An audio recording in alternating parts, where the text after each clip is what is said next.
And maybe before we prepare ourselves for 2025, maybe start taking a look into paano nga ba tayo hindi napabayaan at paano nga ba tayo na-bless for the past 12 months.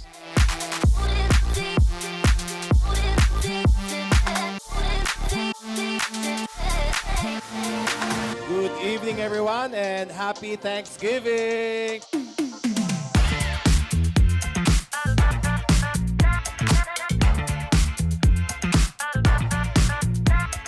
Gusto ko lang pasalamatan yung effort ninyo na nagbihis and nagbigay ng oras, nagbiyahe ng sobrang traffic. Ina-acknowledge ko kayo and I'd like to honor each and every one of you to be part of this momentous event for tonight. No? Yeah, let's enjoy the night.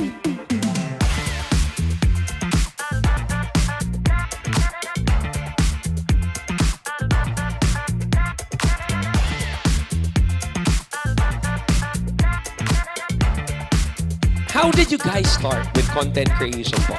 Alam niyo ba that we fight kami ni boss.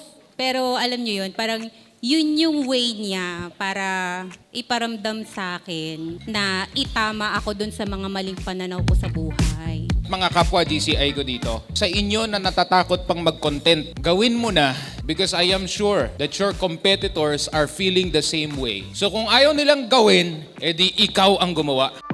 Kinumit ko yung sarili ko sa pagko-content. I did my very first video on YouTube. Ang views lang nun is around 1,000, 2,000. And then hanggang meron ng parang nakasunod sa journey ko. And then doon na nag-start. Mag-ipon ako, magtayo ko ng negosyo. And then fast forward, here we are right now.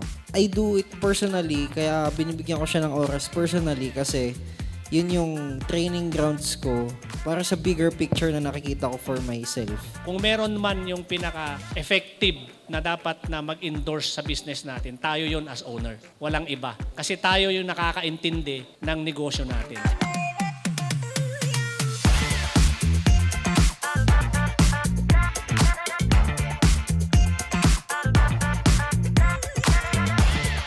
So whenever, in times of trouble, in times of emergency, may kailangan kang desisyonan sa negosyo mo, marami ho kaming tutulong, susuporta sa inyo kasi naniniwala ako na ang 2025, ito ang pinakamalakas na taon mo.